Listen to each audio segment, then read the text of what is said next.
Bismillahirrahmanirrahim. Assalamualaikum warahmatullahi wabarakatuh. Alhamdulillahi rabbil alamin. Wa bihi nasta'inu ala umuri dunya wad din. Wassalatu wassalamu ala sayyidil anbiya'i wal mursalin wa ala alihi wa ashabihi ajma'in. Subhanaka la ilma lana illa ma 'allamtana innaka antal alimul hakim. Jamaah sekalian, bapak-bapak, ibu-ibu, kaum muslimin dan muslimat sedang jamaah salat subuh Masjid Al-Barakah yang insyaallah dimuliakan oleh Allah Subhanahu wa taala. Sebagaimana nama Masjid Al-Barakah, semoga Allah senantiasa memberikan keberkahan kepada kita semua, ya. Keberkahan dalam usia, dalam harta, dan juga dalam segala aktivitas kita. Karena diantara momen Allah turunkan berkah kapan, Pak? Waktu subuh. Jadi kita bangun pagi-pagi, ya, kita laksanakan tahajud, kemudian kita datang ke masjid. Itulah momen di mana Allah turunkan keberkahan. Kata Nabi Sallallahu Alaihi Wasallam, Allahumma barik li ummati fi bukuriha. Ya Allah, berkahilah umatku di waktu pagi. Dan yang berdoa siapa? Nabi Muhammad Sallallahu Alaihi Wasallam. Dan yang berdoa Nabi Muhammad SAW maka diijabah oleh Allah, maka Allah curahkan keberkahan kepada umat Nabi itu di pagi hari, di waktu subuh. Nah, kita bersyukur kepada Allah Subhanahu wa taala atas segala limpahan nikmat yang begitu banyak. Di antara nikmat Allah itu adalah Allah bangunkan kita tadi, kemudian kita baca alhamdulillahillazi ahyana ba'dama amatana wa ilaihin nusyur. Ya. Ini doa yang setiap hari kita baca, karena bentuk kesyukuran hakiki itu adalah ketika kita yakini dalam hati kita nikmat dari Allah, kita ucapkan dengan lisan kita, kita buktikan dengan perbuatan amal ibadah kita. Itu nikmat hakiki, itu kesyukuran hakiki. Salawat dan taslim kepada baginda Nabi Muhammad Sallallahu Alaihi Wasallam, suri tauladan kita, uswatun hasanah kita, yang semoga Allah istiqomahkan kita termaktub sebagai pengikut baginda Sallallahu Alaihi Wasallam. Yang dulu Nabi, jamaah sekalian, itu pernah menyampaikan kepada istrinya, ya, bahwa ada seorang hamba yang diberikan pilihan oleh Allah. Jadi dua pilihan. Ada seorang hamba dikasih berapa? Dua pilihan. Satu, dipanjangkan usianya, diberikan semua dunia untuknya. Pilihan yang kedua, dicukupkan usianya untuk bertemu dengan Tuhannya. Kira-kira kalau kita dikasih pilihan itu, pilih yang mana, Pak? Apakah dipanjangkan usia kemudian diberikan segala dunia dan isinya? Yang kedua, dicukupkan usianya sampai saat itu, kemudian ia dipertemukan dengan Tuhannya. Pilih yang mana, Pak?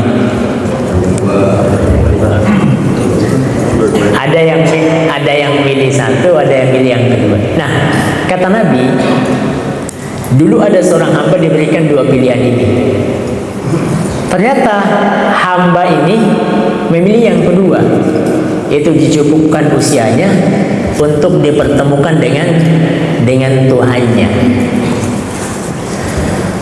Dan para sahabat ataupun istri Nabi ketika Nabi sampaikan ke sahabat, memahami bahwa yang dimaksud ini adalah Rasulullah Sallallahu Alaihi Wasallam. Maka sedihlah istri Nabi, para sahabat juga sedih. Kemudian ada ungkapan Nabi Sallallahu Alaihi Wasallam, kata Nabi, Inna mau'idana al-haud. Ya, sesungguhnya janji pertemuan kita adalah telaga al-haud, al-kautsar. Nah, Allah berfirman, Inna a'tainakal kautsar. Maka Nabi berjanji kepada sahabat istrinya dan juga kepada umat-umatnya kita, ya, supaya bertemu nanti di mana? Di telaga al-kautsar. Ya, ketika kita baca inna a'tainakal kautsar, maka makna al-kautsar itu adalah telaga yang Allah berikan kepada Nabi Muhammad SAW, yang nanti Nabi siapkan airnya, siapkan gelasnya untuk diminum siapa? Hamba-hamba Allah Subhanahu wa taala, umat Nabi Muhammad sallallahu alaihi wasallam.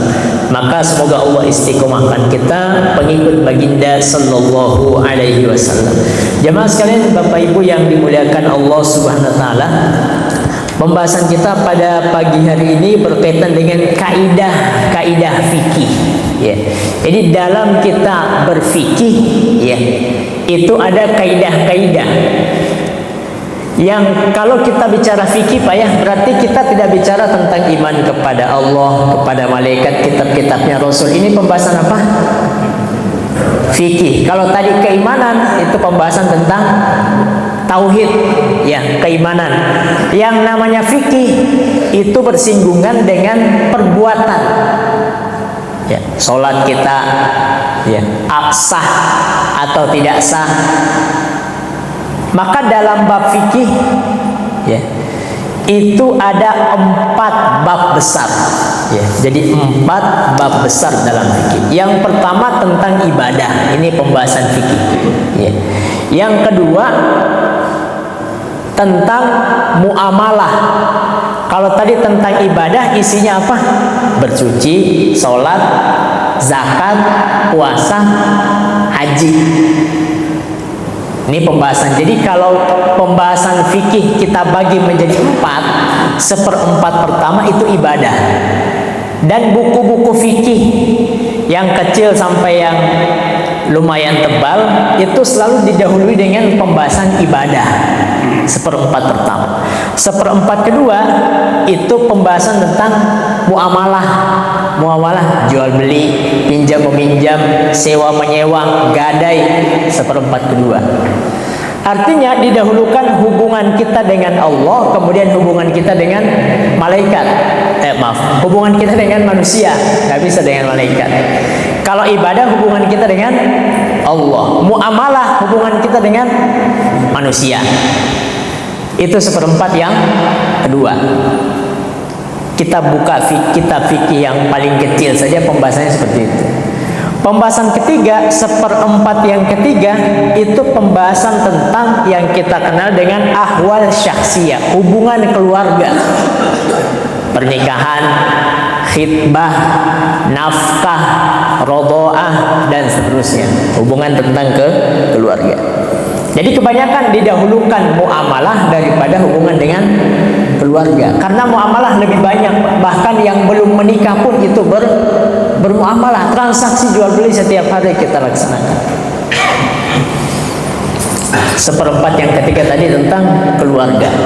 1/4 terakhir itu berkaitan dengan hudud, berkaitan dengan hukuman-hukuman, berkaitan dengan jinayat, kriminal-kriminal, pencurian, minum khamr, meninggalkan sholat, perzinahan, dan seterusnya.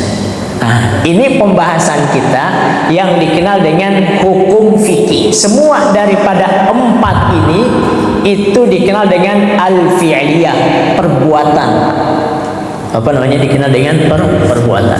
Maka definisi fikih adalah mengetahui ilmu-ilmu yang berkaitan tentang perbuatan hamba.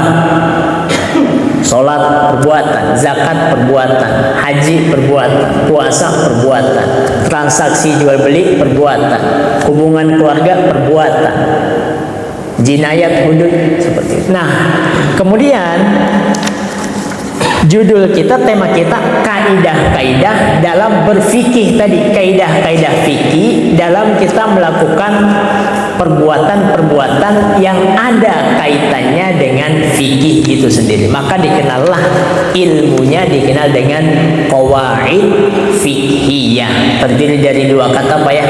Qawaid sama fikhiyah. Jemaah sekalian yang dimuliakan Allah Subhanahu wa taala. Kita lihat kata yang pertama, qawaid. Kita biasa baca qawaid itu dalam Al-Qur'an, ya, yaitu kisah siapa? Nabi Ibrahim. Ya. Nabiullah Ibrahim dalam surah Al-Baqarah ayat 127, ya, itu Allah berfirman, wa id yarfa'u Ibrahimul qawaid, ketika Ibrahim mengangkat apa? Qawaid. Qawaid itu artinya tiang, artinya apa? Tiang. Maka di sini katakan qawaid itu merupakan bentuk jamak dari qaidah, ya, kaidah. Ingatlah ketika Ibrahim meninggikan tiang-tiang Baitullah. Jadi dulu Ka'bah ketika banjir bandang di masa Nabiullah Nuh alaihissalam, ya, Nabiullah Nuh alaihissalam, kemudian sampai pada masa Nabiullah Ibrahim, itu ditinggikan, ya, qawaidnya, qaidahnya, ya, tiang-tiangnya, penyangga-penyangganya ditinggikan sehingga berbentuk seperti apa? Ka'bah. Yang mana kita tahu Ka'bah beberapa kali direnovasi, bahkan ketika zaman Nabi Muhammad sallallahu alaihi wasallam pun, ya, itu kita tahu kisah sejarahnya bagaimana Nabi Muhammad sallallahu alaihi wasallam beserta para sahabat-sahabatnya dan juga kaum kufar saat itu memperbaiki Ka'bah. Nah, jadi kaidah itu maknanya adalah tiang ataupun juga maknanya sebagai dasar, fondasi, ya, kaidah. Kemudian al-fiqhiyah tadi kita sudah sebut, yaitu berkaitan dengan perbuatan hamba, perbuatan manusia, ya, perbuatan manusia. Nah, kapan muncul daripada kaidah fikih ini? Jadi kita ini sudah berada pada tahun 1446, ya baik. Nah, kaidah fikih ini muncul jauh, ya, yaitu tepatnya pada tahun ketiga Hijriah. Ya. Sudah ada sejak zaman Nabi, tentu sudah ada, ya. Karena kaidah itu diambil daripada Al-Quran, diambil daripada hadis. Nanti kemudian dikumpulin, nah, karena masih berserakan, dikumpulinlah pada abad ketiga Hijriah. Sejak zaman Nabi sudah ada, Nabi, sahabat sudah biasa menggunakan kaidah, cuman belum apa? Dibukukan, belum apa? Disatukan. Sama dengan Al-Quran, ya. Al-Quran, ya, sudah ditulis di zaman Nabi, cuman belum disatukan. Kaidah pun demikian, sudah banyak digunakan oleh para sahabat, Umar bin Khattab, bahkan Nabi Shallallahu Alaihi Wasallam ketika mengutus Mu'adz, ya, itu menjelaskan tentang kaidah-kaidah. Sampai pada abad ketiga Hijriah, barulah salah satu ulama dari kalangan Hanafiyah, ya, yang dikenal dengan nama Abu Thahir Ad-Dabbas, itu mengulangi kaidah-kaidah. Jadi yang namanya kaidah itu singkat. Kaidah apa? Singkat. Cuman dia mencakup banyak pembahasan, mencakup banyak tema. Jadi satu ungkapan singkat tapi mencakup banyak permasalahan fikih, seperti itu, ya. Maka di sini dikatakan kita merujuk pada buku Profesor Haji Asmuni Abdurrahman, ya, berkaitan dengan qawaid fikih. Abu Thahir Ad-Dabbas pada tahun abad ketiga Hijriah itu di masjidnya, jemaah sekalian, itu setiap hari mengulang kaidah-kaidah, ya, setiap hari mengulang kaidah-kaidah fikih setiap hari seperti itu, ya. Sampai kemudian banyak yang datang kepada beliau, beberapa orang datang kepada beliau. Di sini dikatakan Imam Abu Thahir Ad-Dabbas, seorang ulama di Irak, pernah menjabat sebagai hakim di Syam. Beliau ini menyusun 12 kaidah, yang mana 12 kaidah ini diulang setiap hari di masjid. Jadi diulang, murojaah. Ya, yang namanya hafalan kalau nggak di murojaah hilang, Pak. Ya, Al-Quran kita, hafalan juz 30 kita, juz 29, juz 28, itu kalau tidak dimurojaah, tidak kita pakai dalam sholat, biasanya cepat hilang. Nah, beliau ini memurojaah, mengulang setiap hari 12 kaidah, ya. sampai datang kepadanya seorang ulama Syafi'iyah. Jadi Abu Tardabas ini ulama Hanafiyah. Syafi'iyah datang kepadanya dan menukil beberapa kaidah, ya, mempelajari beberapa kaidah yang dianggap penting. Kemudian dari abad ketiga Hijriah itu muncullah para ulama-ulama yang menyusun buku terkait dengan kaidah fikih. Kaidah fikih ini banyak, ya, bisa sampai ratusan. Cuman pada kesempatan kali ini kita akan mengambil 5 kaidah pokok, 5 kaidah besar yang mana ulama sepakat akan kelima kaidah ini. Ya. Banyak kaidah, 100 ada, 150 ada. Cuman yang disepakati oleh para ulama lintas generasi itu ada yang dikenal dengan kaidah pokok, kaidah besar, kaidah utama. Nah, ini yang akan kita baca satu persatu insya Allah. Itu sejarah singkat bagaimana perkembangan kaidah, ya. Tentu kaidah ini diambil dari Al-Quran, dari nas, tidak keluar daripada Al-Quran, tidak keluar daripada hadis Nabi Sallallahu Alaihi Wasallam. Baik, kita mengambil apa? 5 kaidah. 5 kaidah ini adalah pokoknya, utamanya, lintas generasi, lintas mazhab sepakat terkait dengan 5 kaidah ini. Baik, kaidah yang pertama, singkat, bahasa Arabnya al-umuru bimaqasidiha. Apa Pak? Al-umuru bimaqasidiha. Setiap perkara, setiap urusan itu tergantung kepada maksud mengerjakannya. Ya. Saya ulang, setiap urusan kita itu tergantung kepada apa, maksudnya. Nah, ungkapan ini, kaidah ini berlaku pada ibadah, berlaku pada muamalah, berlaku pada hukum keluarga, berlaku pada jinayat. Ya. Kaidahnya apa? Setiap perkara, urusan itu tergantung kepada maksud mengerjakannya. Nah, kita melaksanakan sholat, ya, itu tujuannya adalah ikhlas karena Allah Subhanahu wa taala, karena itu perintah Allah. Nah, kaidah ini dari mana diambil? Satu, dari Al-Qur'an. Allah berfirman, "Wa ma umiru illa liya'budullaha mukhlishina lahuddin." Landasan Al-Qur'an. Landasan hadisnya, innamal a'malu binniyat. Setiap amal perbuatan itu tergantung dengan niatnya, ya. Maka kelak nanti seluruh manusia dibangkitkan sesuai dengan niatnya. Dalam sholat kita niat, ya. Ulama sepakat niat itu dalam hati, ya. Ulama sepakat niat itu dalam hati. Maka muncullah kaidah kecil. Jadi dari kaidah pokok ini nanti muncul kaidah kecil banyak. Jadi 5 kaidah, nanti apa? Kaidah cabang. Pokoknya 5, cabangnya banyak. Contoh cabangnya adalah la thawaba illa binniyah. Tiada pahala suatu perbuatan kecuali dengan niat, ya. Ada orang mungkin dari waktu subuh sampai maghrib nggak makan, Pak. Nggak makan, nggak minum. Tapi niatnya bukan puasa, niatnya apa?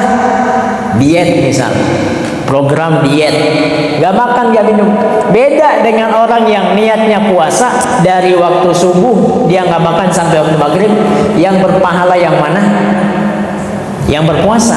Maka saya katakan la thawaba illa binniyat. Tidak ada pahala dari suatu perbuatan kecuali dengan niat. Kenapa? Kaidahnya tadi, setiap perbuatan itu bergantung pada maksudnya. Ya, dalam ibadah jelas niat itu rukun, ya. Ketika kita puasa harus niat, sholat harus niat. Sekarang transaksi misal jual beli, Dalam keseharian kita, mungkin kita sering bilang kepada teman, misal ada orang fulan bilang kepada temannya, saya pinjam uang kamu 50.000. Pinjam uang berapa Pak? 50.000. Hakikatnya pinjam uang 50.000, hakikatnya pinjam apa utang? Ya Bang, utang. Yang namanya pinjam, misal pinjam motor, balikin motor itu juga pinjam. Yang namanya utang, saya berutang kepadamu uang 50.000, bisa jadi yang saya balikin besoknya itu bukan uang yang sama, karena saya pakai uangnya, tapi nilainya sama. Tapi ungkapan kita pinjam. Apa yang berlaku? Apakah pinjam meminjam yang berlaku atau utang piutang? Utang piutang. Kenapa? Al-umuru bimaqasidiha. Setiap perkara itu ya tergantung kepada maksud mengerjakannya. Misal kita datang ke penjual, kita bilang, Pak, Bu, ini saya ambil ya. Saya ambil. Pada hakikatnya ketika kita bilang saya ambil, itu maksudnya adalah jual beli. Saya beli karena kita ngasih uang. Kenapa seperti itu? Al-umuru bimaqasidiha. Setiap perkara itu tergantung dengan maksud daripada perkara itu. Tujuannya apa? Ya. Walaupun mungkin berbeda ucapan dengan maksud kita. Maka dalam akad itu ada kaidah kecil, cabang daripada kaidah yang pertama, bunyinya seperti ini. Al-ibratu fil uqudi bil maqasidi wal ma'ani la bil alfad wal mabani. Yang dijadikan patokan dalam akad adalah maksudnya. Nah gitu. Walaupun ucapan pinjam hakikatnya adalah utang piutang. Walaupun ucapannya mengambil, hakikatnya dia adalah jual beli. Bahkan terkadang kita datang ke sebuah toko, kita nggak ngucapin apa-apa Pak. Ngambil, bayar. Iya nggak Pak? Ngambil barang, bayar. Padahal yang namanya jual beli ada apa? Akad. Ada sigot akad, ada ijab kabul. Kita ngambil langsung bayar. Kaidahnya setiap perkara itu tergantung dengan maksud mengerjakannya. Maka di sini dikatakan, bila terjadi perbedaan pendapat dalam suatu transaksi antara maksud pembuat, antara maksud dan lafal yang diucapkan, maka yang harus dipegang ya itu adalah maksudnya ya, dalam kitab transaksi.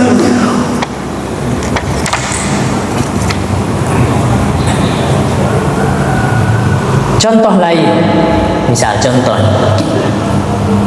seorang mahasiswa terlambat menerima kiriman uang untuk membayar ya SPP ataupun yang lainnya, ujian misal, atau membayar tunggakan, dan waktu pembayaran hanya tinggal hari itu. Mahasiswa tersebut kemudian meminjamkan sepedanya ya kepada orang yang ia berhutang kepadanya untuk membayar. Maka maksudnya tentu hutang uang hasil penjualan sepeda, dan nanti dikembalikan sepeda setelah mahasiswa menerima uang dan dapat membeli sepeda yang dimaksud. Ya, maksudnya dia adalah menggadaikan sepedanya. Nah, ini kaidah yang pertama, yaitu al-umuru bimaqasid. Setiap perkara tergantung kepada maksud mengerjakannya. Contoh lain, dalam hukuman Pak, dalam hukuman, ketika ada orang yang berburu di hutan, biasa di kampung-kampung lah. Kalau di Depok ini hutannya nggak ada, adanya di UI ya. Gimana lagi Pak? Gimana lagi hutan? Nah, tapi kita bicarakan nih hutan yang dimana di situ jadikan tempat berburu biasa. Di kampung kami biasa banyak bapak-bapak datang hutan untuk berburu. Nah, di sini dikatakan ketika bermaksud untuk menembak hewan buruan, ternyata mengenai seseorang yang ada dalam hutan, gitu Pak. Ya. Contoh nih, sini dikatakan pemburu yang menembak binatang buruan di hutan, yang kemudian ternyata tidak mengenai sasarannya, akan tetapi malam baginya pelurunya nyasar pada seorang pencari kayu yang ada di hutan. Dalam kasus ini si pemburu yang melepaskan tembakan tidak dapat dikategorikan sebagai pembunuhan sengaja, nggak bisa. Ya. Karena dengan adanya hutan, dan tujuannya menembak apa? Hewan buruannya, kijangkah, rusakah yang ingin tembak. Maka berlaku al-umuru bima qasidiha. Ya. Setiap perkara itu tergantung maksud tujuan mengerjakannya. Kaidah yang kedua, al-yakinu la yuzalu bisyak. Keyakinan itu tidak dapat dihilangkan dengan keraguan. Tidak dapat dihilangkan dengan keraguan. Dari mana kaidah ini? Hadis Nabi. Ada hadis bunyinya seperti ini. Jika salah seorang di antara kamu ragu-ragu dalam sholatnya, mengerjakan atau tidak ingat berapa rakaat, lihatlah sholat, misal ya, sholat asar nih, ya, riskan biasanya karena nggak ada suara kecuali ketika perpindahan rukun. Wah, ini udah rakaat keberapa ya? Udah rakaat ke berapa? 3 apa 4 rakaat yang saya kerjakan? 2 apa 3 ini? Nah, apakah telah mengerjakan 3 atau 4 rakaat, maka hilangkanlah keraguan itu dan tetaplah dengan apa yang diyakininya. Itu ambil yang sedikit, ya. Ambil yang sedikit. Atau hadis lain, syukila Nabi sallallahu ar-rajul yukhayyalu ilaihi annahu yajidu syai' fi sholati faqala la yansarif. Nah, dulu ada seseorang dilaporkan kepada Rasul, ada seorang laki-laki ya, ketika sholat seperti merasa hadas. Kayaknya saya ya, ada sesuatu nih, kayaknya saya berhadas deh. Apa kata Nabi? Jangan tinggalkan sholat sampai dia mendapatkan 2, mendengarkan suara atau mencium aroma kurang sedap. Kenapa? Yang namanya keyakinan, karena dia ketika sholat yakin dia sudah wudhu, maka keyakinan telah berwudhu itu tidak bisa hilang karena ragu-ragu. Wah, kayaknya tadi saya jalan hadas ya Pak ya. Ragu-ragu. Yang namanya ragu-ragu 50-50 Pak ya. Yang namanya yakin 100. Ragu-ragu berapa? 50. Nah, yang 100 ini nggak bisa dihilangkan dengan 50. Maka ketika dalam sholat pun demikian. Di awal kita sudah yakin, saya udah wudhu. Dari rumah saya udah berwudhu, bersuci. Kemudian di tengah sholat, oh ini kayaknya hadas apa tidak? Jangan meninggalkan sholat, jangan keluar dari sholat sampai betul-betul yakin ada suara didengar ataupun ada aroma yang tidak sedap. Nah, ini kaidah yang kedua, bahwa sesuatu yang yakin tidak bisa dihilangkan dengan keraguan. Kaidah kecilnya banyak, ya. Contohnya, al-aslu baro'atu dhimmah. Hukum yang kuat adalah manusia itu bebas dari tanggungan. Kita ini terbebas daripada tanggungan, ya. Hukum asal. Kalaupun ada orang kemudian datang kepada kita menyatakan kita punya tanggungan, datangkan bukti. Karena kaidah asalnya manusia itu terbebas dari tanggungan. Datang orang nagih kepada kita punya utang. Siapa yang mendatangkan bukti? Datangkan bukti. Mana buktinya bahwa saya punya tanggungan? Kau minta bukti? Ya jelas. Al-aslu baro'atu dhimmah. Ya. Maka ayat yang paling panjang dalam Al-Quran jamaah sekalian itu berkaitan dengan apa? Utang piutang. Diperintahkan untuk ditulis. Idza tadayantum bidaini ila ajalin musammin ya alladzina amanu idza tadayantum, ya wahai orang-orang beriman apabila kalian berutang transaksi. Nah, al aslu baro'atu dhimmah. hukum asal manusia itu terbebas daripada tanggungan. Kalau tiba-tiba ada yang datang, maka nggak bisa, harus datangkan dengan bukti. Kaidah yang ketiga, ad-dararu yuzal. Ad-dararu apa? Yuzal. Segala kemudaratan itu haruslah dihilangkan, harus ditiadakan. Jelas dalam Al-Quran Allah mengatakan wala tufsidu fil ard, jangan berbuat kerusakan. Ya, maka kalau ada kemudaratan itu hendaklah dihilangkan. Dari mana kaidah ini? Al-Quran tadi kita sebutkan. Atau dalam ayat lain, wallahu la yuhibbul fasad, Allah tidak suka ada kerusakan, Allah tidak suka ada kemudaratan. Maka kapan ada kemudaratan, maka dihilangkan kemudaratan itu. Hadis Nabi jelas, la darara wa la dirar, tidak boleh menimbulkan kemudaratan atau tidak boleh melakukan sesuatu yang dengan sesuatu itu timbul kemudaratan. Dari kita tidak boleh ada mudarat, dari orang lain kita hilangkan mudarat. Contoh jemaah sekalian. Di sini dikatakan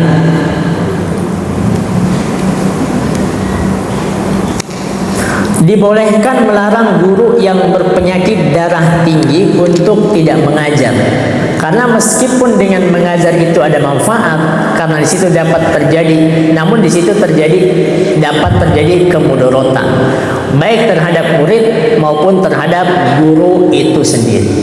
Atau contoh di zaman sahabat itu ketika pengumpulan Al-Quran, ya. Sayyidina Abu Bakar As-Siddiq, Umar bin Khattab, Utsman bin Affan itu mengkhawatirkan banyak para sahabat yang meninggal. Ya. Datang Umar bin Khattab kepada kepada Abu Bakar As-Siddiq, sahabat mulia, mengatakan bahwa Abu Bakar nih perang Yamamah banyak yang meninggal dari para hafid, sedangkan Al-Quran masih bertebaran, udah ditulis semuanya sempurna, cuman masih ada di tangan-tangan para sahabat, masih ada di rumah-rumah para sahabat. Gimana kalau kita kumpulkan? Akhirnya sampai zaman Sayyidina Utsman bin Affan dikumpulkanlah secara sempurna Al-Quran itu. Kenapa? Dikhawatirkan banyak meninggal para sahabat, catatannya tidak tahu kemana. Karena ketika mencatat Al-Quran itu yang diambil dua, ya, satu catatan secara tulisan, dua secara hafalan. Jadi kuat Al-Quran, mutawatir sampainya kepada kita. Kaidah yang ketiga ini, segala kemudaratan itu harus untuk dihilangkan. Cuman kemudaratan itu yudfa'u biqadril imkan, dihindarkan menurut batas-batas kemungkinan. Ya. Kita melihat kemungkaran, ya. Kata Nabi SAW, jikalau salah seorang di antara kalian melihat kemungkaran, maka diapain? Diubah sesuai dengan kemampuan kita, dengan tangannya, dengan lisannya. Kalau tidak mampu juga dengan tangan, dengan lisan, dengan apa? Minimal sekali kita mengingkari kemudaratan, minimal sekali kita mengingkari hal tersebut dengan hati kita seraya berdoa kepada Allah Subhanahu wa taala. Jemaah sekalian yang dimuliakan oleh Allah Subhanahu wa taala. Kemudaratan contoh lain, ya. Ketika tidak ada makanan sama sekali di hutan, tengah hutan, adanya makanan yang diharamkan, hewan yang diharamkan, maka boleh baginya untuk memakan hewan yang diharamkan tersebut. Karena apa? Darurat. Kalau tidak, ya bisa membahayakan kepada jiwanya, bisa membahayakan kepada dirinya. Cuman ya, yang namanya darurat itu tuqaddar biqadariyah, ada kadarnya. Ada apa? Kadarnya, sekedar untuk menutupi kelaparan yang sangat kuat seperti itu. Baik, kaidah yang keempat sebelum yang terakhir. Kaidah yang keempat bunyinya al-masyaqqatu tajlibut taisir. Kesulitan itu mendatangkan kemudahan. Apa? Kesulitan mendatangkan kemudahan. Banyakkah? Contohnya banyak. Ya. Orang yang tidak mampu untuk puasa di siang hari bulan Ramadan, boleh baginya apa? Berbuka. Orang yang sudah tua tidak mampu lagi puasa. Ya. Kata dokter, ya jangan puasa. Kalau kamu puasa membahayakan bagi dirimu, maka jangan. Maka darurat ini dihilangkan. Dengan apa? Bayar apa? Bayar fidyah misalnya. Ya. Ataupun orang musafir. Ya. Al-masyaqqah, kesulitan mendatangkan kemudahan. Boleh baginya untuk tidak berpuasa di siang hari bulan Ramadan dengan syarat fa'iddatun min ayyamin ukhra, diganti pada hari yang lain. Dan kaidah ini banyak pun dalam sholat pun kita dapatkan. Ya. Ketika kita musafir, boleh bagi kita untuk jamak qashar yang tadinya 4 rakaat diringkas menjadi 2 rakaat. Jadi seperti itu. Kaidah kecilnya juga banyak. Contoh, saya baca kaidah kecilnya. Idza dhaqal amru ittasa'a wa idza ittasa'a dhaqa. Ya. Apabila suatu perkara itu sempit, maka dia menjadi luas. Kalau satu perkara luas, dia menjadi sempit. Ya, apabila satu perkara itu luas, dia sempit. Maka kalau perkara itu sempit, dia menjadi luas. Contoh, banyak makanan, makanan luas, maka nggak boleh makan bangkai, sempit menjadi. Ya. Tetapi apabila sempit, sulit, tidak ada makanan di tengah hutan kecuali makanan yang diharamkan, maka agama itu luas. Agama membolehkan sekedar untuk menahan lapar, tidak berlebihan. Ini makna daripada idza dhaqal amru ittasa'a wa idza ittasa'a dhaqa. Apabila mampu berpuasa, maka dhaqa, maka menyempit, artinya tidak boleh untuk tidak puasa. Tapi kalau sudah tidak mampu untuk puasa, maka agama itu luas. Boleh baginya untuk tidak berpuasa, cukup dia untuk membayar fidyah. Jemaah sekalian yang dimuliakan oleh Allah Subhanahu wa taala.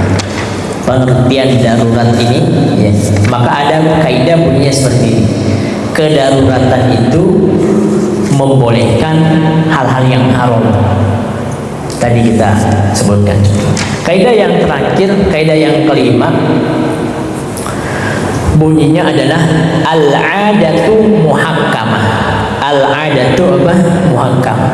Adat kebiasaan selama tidak melanggar syariat itu dapat ditetapkan sebagai hukum. Ya. Adat kebiasaan selama tidak melanggar syariat itu dapat dijadikan sebagai hukum. Ya, selama tidak melanggar syariat. Contoh, biasanya di kampung orang yang punya ternak, misal kambing, sapi, itu diternakin orang lain. Dia yang punya, dia mengamanahkan kepada orang lain untuk menjaga kambingnya atau sapinya. Upahnya biasanya anak, ya, anak daripada kambing. Anak pertama buat dia, misal anak pertama buat yang jaga, kalau melahirkan lagi anak yang kedua buat dia. Biasa kayak gitu, Pak ya. Biasa seperti itu, di beberapa tempat kita dapatkan seperti itu. Dan ini tidak melanggar daripada syariat. Padahal ini kebiasaan masyarakat. Yang namanya kebiasaan itu adalah adat itu segala apa yang telah dikenal manusia. Maka hal itu jadi suatu kebiasaan yang berlaku dalam kehidupan mereka, baik berupa perkataan ataupun perbuatan. Ya.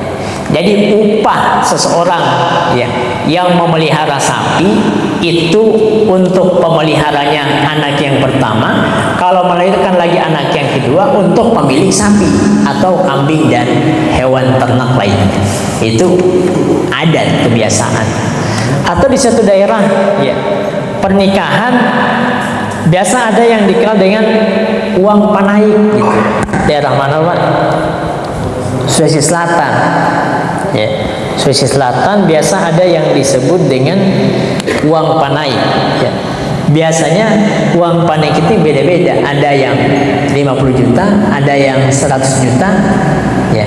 Cuman karena uang panaik ini sesuai dengan kesepakatan antara kedua belah pihak dan ini kebiasaan yang tidak ada pelanggaran syariat di sana, maka bisa dilaksanakan, maka bisa diterima. Kenapa? Isti'malun nasi hujjatun yajibul amalu biha. Apa yang biasa diperbuat orang banyak itu boleh untuk diamalkan.